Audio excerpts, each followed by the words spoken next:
പ്രിയപ്പെട്ടവരെ, the truth choice ചാനലിൻ്റെ we the people of India എന്ന സംപ്രേഷണ പരിപാടിയുടെ 22ാം എപ്പിസോഡിലേക്ക് നമ്മൾ അടയ്ക്കുകയാണ്. സാധാരണയിൽ നിന്ന് വ്യത്യസ്തമായി ഒരു വിഷയം കുറച്ച് വലിയ വ്യാപകമായ രീതിയിൽ പ്രതിപാദിക്കേണ്ടതായ ഒരു വിഷയം ചെറിയ സമയത്തിനുള്ളൊരു ചാനലിലൂടെ അല്ലെങ്കിൽ വന്ന് സംസാരിച്ച് ഇതിനകത്ത് എന്തെങ്കിലും മാറ്റം വരുത്താം എന്നുള്ള പെട്ടെന്ന് മാറ്റം വരുത്താമെന്നുള്ള വ്യാമോഹമൊന്നുമില്ല.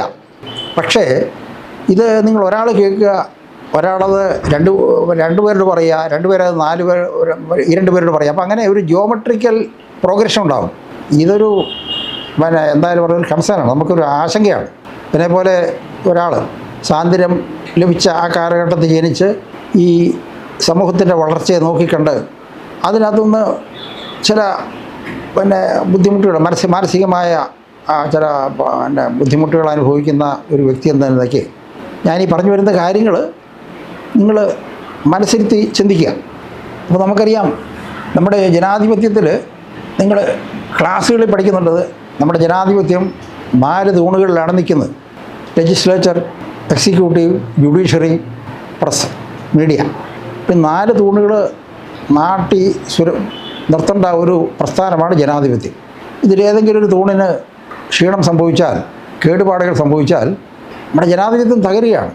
അപ്പോൾ ഇതിനെ പരിചരിച്ച് കുറ്റമറ്റതാക്കി തീർത്ത് കേടുപാടുകൾ തീർത്ത് നിലനിർത്തുക എന്ന് പറയുന്നത് നമ്മുടെ നിലനിൽപ്പിൻ്റെ കാര്യമാണ്. അപ്പോൾ നിങ്ങൾക്ക് വളരെ പെട്ടെന്ന് അറിയാവുന്ന ചില കാര്യങ്ങളാണ്. നമ്മുടെ രാജ്യത്ത് പല വിഷയങ്ങളെ സംബന്ധിച്ചുള്ള വാർത്തകൾ, പല വ്യക്തികളെ സംബന്ധിച്ചുള്ള വാർത്തകൾ പല മാധ്യമങ്ങളും റിപ്പോർട്ട് ചെയ്യുന്നില്ല. എന്തുകൊണ്ടെന്ന് വെച്ച് കഴിഞ്ഞാൽ നമുക്ക് അതിനകത്ത് 2 കാര്യങ്ങളാണ്. ഒന്ന്, അങ്ങനെ റിപ്പോർട്ട് ചെയ്യാതിരിക്കുന്നതുകൊണ്ട്, കണ്ണടയ്ക്കുന്നത് കൊണ്ട് അവർക്ക് എന്തൊക്കെയോ പ്രയോജനം കിട്ടുന്നു. 2, അത് റിപ്പോർട്ട് ചെയ്തു കഴിഞ്ഞാൽ അവർക്കെന്തെങ്കിലും നഷ്ടം സംഭവിക്കും. അവരെ നിയമപ്രശ്നങ്ങളിൽ കൊടുക്കുക, അല്ലെങ്കിൽ ചിലപ്പോൾ ജീവഹാനി വരെ നഷ്ടം ഉണ്ടാകാം. ഇങ്ങനെയുള്ള പ്രശ്നങ്ങളുണ്ടാകും.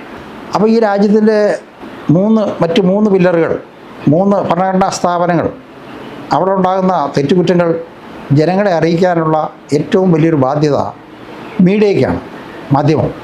അപ്പോൾ മീഡിയ ഇത് ചെയ്യാത്ത എന്താണെന്ന് വെച്ച് കഴിഞ്ഞാൽ, ഭരണകൂടത്തിൽ നിന്നോ അല്ലെങ്കിൽ ഭരണകൂടത്തെ നിയന്ത്രിക്കുന്ന രാഷ്ട്രീയ കക്ഷികളിൽ നിന്നോ അല്ലെങ്കിൽ ഏതെങ്കിലും ഒരു പ്രത്യേക വിഭാഗത്തിൽ നിന്ന്, താല്പര്യമുള്ള ഒരു തൽപര വിഭാഗത്തിൽ നിന്ന് അവർക്ക് പ്രതിഫലം ഏതാണ്?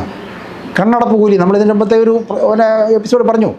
നോക്കുകൂലി എന്ന് പറയുന്ന പോലെ തന്നെ കണ്ണടപ്പ് കൂലി എന്ന് പറഞ്ഞിട്ടുണ്ട്. നമ്മളൊന്നിനെ കണ്ടിട്ട് കാണാതെ മിണ്ടാതെ അടയ്ക്കുക, കണ്ടില്ലെന്ന് അടിക്കുക, അല്ലെങ്കിൽ അങ്ങനെയൊന്നും ഇല്ലെന്നങ്ങ് പറയുക. അപ്പോൾ ഈ കണ്ണടപ്പ് കൂലി എന്ന് പറയുന്നത് വളരെ വ്യാപകമാണ് നമ്മുടെ നാട്ടിൽ. എത്രയോ സംഭവങ്ങൾ, എത്രയോ വിഷയങ്ങൾ അവർ കണ്ടില്ലെന്നടിക്കും. വളരെ മുഖ്യധാര മാധ്യമങ്ങൾ, പ്രസ്, നമ്മുടെ പ്രിൻ്റഡ് മീഡിയ, നമ്മളെല്ലാ വളരെ വലിയ ലക്ഷക്കണക്കിന് കോപ്പികൾ സർക്കുലേറ്റ് ചെയ്യുന്ന മലയാളത്തിലെ മാധ്യമങ്ങൾ പല സംഭവങ്ങളെ റിപ്പോർട്ട് ചെയ്യുന്നില്ല. അഥവാ റിപ്പോർട്ട് ചെയ്ത് കഴിഞ്ഞാൽ ഏറ്റവും ഒരു ചെറിയ കോളത്തിലെ 2 വരിയിൽ ഒരു സംഭവം ആരും ശ്രദ്ധിക്കപ്പെടാതെ പോകുന്ന പോലെ. അപ്പോൾ തിരുത്തലിനും സംരക്ഷണത്തിനും ബാധ്യസ്ഥരായ മീഡിയ അവരവിടെ കണ്ണടക്കുകയാണ്. വലിയ അപകടമാണ്. അപ്പോൾ അത് മാത്രമല്ല, അപ്പോൾ ആ രംഗത്ത് ഇവിടെ അഭിപ്രായങ്ങൾ പ്രകടിപ്പിക്കുന്ന ഒരു വലിയ വിഭാഗമുണ്ട്. നമ്മുടെ സാംസ്കാരിക നായകന്മാർ, കവികൾ, അധ്യാപകർ, വാഗ്മികൾ, അങ്ങനെ സമൂഹത്തിൻ്റെ നാനാതുറകളിൽ വലിയ ബഹുമാന്യരായിട്ടുള്ള വ്യക്തികളുണ്ട്. അവരുടെ അഭിപ്രായങ്ങൾ സമൂഹം വളരെ കാതോർത്ത് ഇരിക്കുകയാണ്. അപ്പോൾ അവരാണ് നമ്മുടെ സത്യത്തിൻ്റെ നാവെന്ന് പറയാം. അവരെ ഉണർന്നിരിക്കുന്നു, അവർ പലതും കാണുന്നു, അവരതിനെക്കുറിച്ച് പറയുന്നു, അഭിപ്രായങ്ങൾ പറയുന്നു. ഇപ്പം കുറച്ച് നാളായിട്ട് പറഞ്ഞാൽ വളരെ വിചിത്രമായൊരു സംഭവം, അവരുടെ ആരുടെയും ശബ്ദം നമ്മൾ കേൾക്കുന്നില്ല. അവർക്ക് ഈ രാജ്യത്ത് തന്നെ ഉണ്ട്, ഈ നാട്ടിൽ തന്നെ ഉണ്ട്. അവർക്ക് ഓരോ സ്ഥാനങ്ങളിൽ കടന്നുകൂടിയിരിക്കുകയാണ്. അതാണ് എൻ്റെ വലിയൊരു അതിശയം. ഓരോ സാംസ്കാരിക സ്ഥാപനങ്ങൾ. അപ്പോൾ നവോത്ഥാനത്തിൻ്റെ ഒരു ബോർഡ്, അല്ലെങ്കിൽ ഒരു പുരോഗമനത്തിൻ്റെ നവകേരളം എന്ന് പറഞ്ഞൊരു സ്ഥാപനം. അപ്പോൾ ഇവരെയൊക്കെ ഓരോരുത്തർക്ക് ഓരോ സ്ഥാനം കിട്ടിക്കഴിയുമ്പോൾ അവരെല്ലാവരും കണ്ണടയ്ക്കുക. ഒരു പാർട്ടിയിൽ നിന്ന് മറ്റൊരു പാർട്ടിയിലേക്ക് മാറി ചെല്ലുന്ന ആളിന് അവർക്കൊരു പ്രത്യുപകാരമായിട്ട് ഒരു സ്ഥാനം കൊടുക്കുക. അതിന് ശമ്പളം കൊടുക്കുന്ന നമ്മൾ സാധാരണ ജനങ്ങളുടെ പൈസയാണ് ഇവർക്കെല്ലാം ശമ്പളം കൊടുക്കുക. അപ്പോൾ ഇങ്ങനെ വളരെ അപകടകരമായ, വളരെ അനാശാസ്യപരമായ ഒരു പ്രവണത ഈ മാധ്യമരംഗത്ത് കടന്നുകൂടിയിട്ടുണ്ട്. അവിടെ നമ്മുടെ ട്രൂത്ത് ചോയ്സ് ചാനലിൻ്റെ സ്ഥാനം എന്ന് പറയുന്നത് നമ്മൾ പറഞ്ഞു കഴിഞ്ഞാൽ വളരെ നമ്മുടെ ഏറ്റവും താഴെ തട്ടത്തിലാണ്. കാരണം നമ്മളെ വളരെ കുറച്ച് പേരെ ശ്രദ്ധിക്കുന്നുള്ളൂ. നമ്മളെ ആരും ഗൗരവമായിട്ട് എടുക്കുന്നില്ല എങ്കിൽ പോലും നമ്മൾ ഈ വിഷയങ്ങളെ വളരെ ഗൗരവമായിട്ടാണ് എടുക്കുക. കാരണം നിങ്ങൾക്ക് ഇത് കേൾക്കുമ്പോൾ പെട്ടെന്നൊരു വലിയൊരു ത്രില്ലോ അല്ലെങ്കിൽ ഒരു വരുമാനമോ ഒന്നും പെട്ടെന്നുണ്ടാകുന്നില്ല.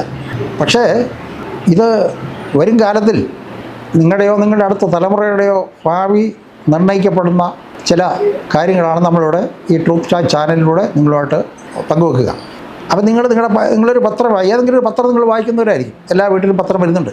അപ്പോൾ നിങ്ങളുടെ ഏജൻറ്റിനോട് പറയണം, ഇന്ന വിഷയത്തെക്കുറിച്ച് ഈ പത്രത്തിൻ്റെ നിലപാടിനോട് എനിക്ക് യോജിപ്പില്ല, അതുകൊണ്ട് ഈ പത്രം ഞങ്ങൾ നിർത്താൻ പോവുകയാണെന്ന് പറയണം. അതിനുള്ള ധൈര്യം നിങ്ങൾ കാണിക്കണം. അതിന് നിങ്ങൾ ജാതിയോ മതമോ നോക്കിയിട്ട് കാര്യമില്ല.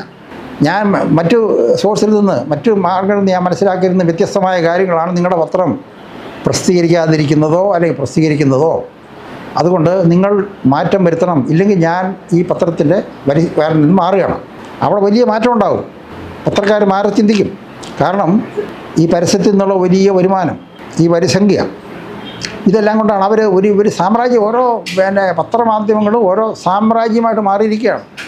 അപ്പോൾ ഒരു ഏറ്റവും താഴെ തട്ടിലുള്ള ഒരു സാധാരണക്കാരന് പോലും ഇതിനകത്ത് ഇടപെടാൻ കഴിയുന്നുള്ളതാണ് ഞാൻ പറയുന്നത്. നിങ്ങളുടെ സത്യം എന്താണെന്നുള്ളത് നിങ്ങൾക്ക് ബോധ്യപ്പെടും. അത് നിങ്ങളുടെ ഓൺലൈൻ ചാനലിലൂടെ നിങ്ങൾക്ക് മനസ്സിലാകും. അത് മനസ്സിലാക്കിയപ്പോൾ അതിൽ നിന്ന് വ്യത്യസ്തമായിട്ട് നിങ്ങൾ വരുന്ന പത്രത്തിൽ എന്തെങ്കിലും മറച്ചു വെക്കുകയോ അല്ലെങ്കിൽ അതിൽ നിന്ന് വസ്തുതാവിരുദ്ധമായിട്ട് എന്തെങ്കിലും കാര്യമോ എഴുതി പിടിപ്പിച്ചിട്ടുണ്ടെങ്കിൽ നിങ്ങൾ പറയാൻ തയ്യാറാണ്. അതുപോലുള്ള പ്രതികരണമാണ് നമ്മൾ പ്രതീക്ഷിക്കുക.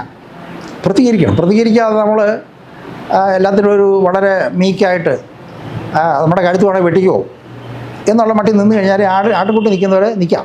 അപ്പോൾ ഇതിനകത്ത് വലിയ പ്രശ്നം നമുക്ക് പറയാം. നമ്മളെ ഒരു സംഭവം നിങ്ങൾ ആലോചിച്ച് നോക്കണം. ഏറ്റവും വളരെ ഒരു ദുരന്തം, നമ്മുടെ നാട്ടിലെ ഒരു സിവിൽ സർവീസ് ഉദ്യോഗസ്ഥൻ, ഒരു RDO, അതായത് ജില്ലാ കലക്ടറുടെ തൊട്ട് അടുത്ത ഇതിലുള്ള ഒരു എക്സിക്യൂട്ടീവ് മജിസ്ട്രേറ്റ്, അദ്ദേഹത്തിൻ്റെ ജീവൻ ഒടുക്കേണ്ടി വന്ന ഒരു സംഭവം ഉണ്ടായിട്ടുണ്ട്. അതിനെക്കുറിച്ചുള്ള അന്വേഷണങ്ങളൊന്നും വളരെ വികലമായ അന്വേഷണങ്ങൾ. ആ വികലമായ അന്വേഷണത്തിൻ്റെ ഭാഗമായിട്ട് അതിൻ്റെ കോടതിയുടെ നിരീക്ഷണങ്ങൾ.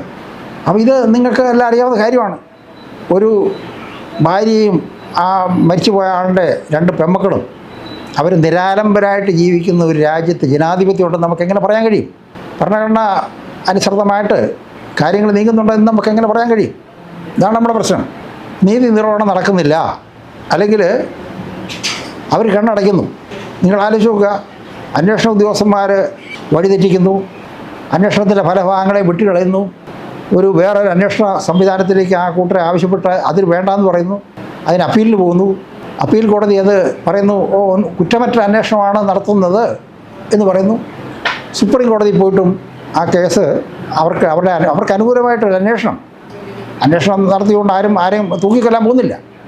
പക്ഷേ സുപ്രീം കോടതി വരെ കീഴ്ക്കോടതിയുടെയോ അല്ലെങ്കിൽ അന്വേഷണ ഉദ്യോഗസ്ഥൻ്റെയോ വികലമായ റിപ്പോർട്ടിനെ അടിസ്ഥാനപ്പെടുത്തിക്കൊണ്ട് ചില നിരീക്ഷണങ്ങളും ഉത്തരവുകളും ഇറക്കിയിരുന്നെന്ന് പറഞ്ഞാൽ ആ ഒരു സ്ത്രീയുടെയോ കുട്ടികളുടെയോ അവരുടെ അവകാശം ആര് സംരക്ഷിക്കുമെന്നുള്ളതാണ് ചോദ്യം. അപ്പം നമ്മുടെ രാജ്യത്തെ ഒരു പൗരൻ, ഒരു നിരാലംബയായ അല്ലെങ്കിൽ ഒരു സ്ത്രീയും 2 കുഞ്ഞുങ്ങളും, അവർക്ക് നീതി ലഭിക്കാത്ത ഒരു സാഹചര്യം നമ്മുടെ രാജ്യത്ത് നിലനിൽക്കുന്നു, അല്ലെങ്കിൽ നമ്മുടെ സംവിധാനങ്ങൾ അതിന് തയ്യാറാകുന്നില്ല എന്നുള്ളത് വലിയ ഒരു വേദനാജനകമായ സംഭവമാണ്.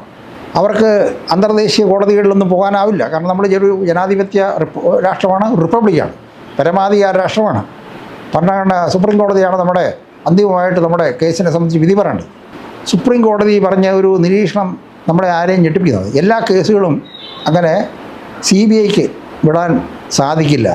അപ്പോൾ അവിടെ ഒരു ജുഡീഷ്യൽ ഡിസ്ക്രിഷൻ അവിടെ നടന്നിരിക്കുകയാണ്.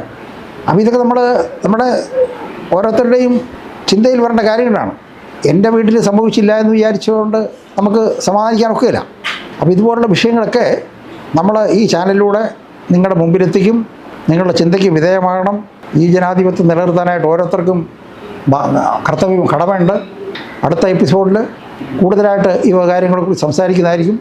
അതുവരെ ഏവർക്കും നന്ദി, നമസ്കാരം.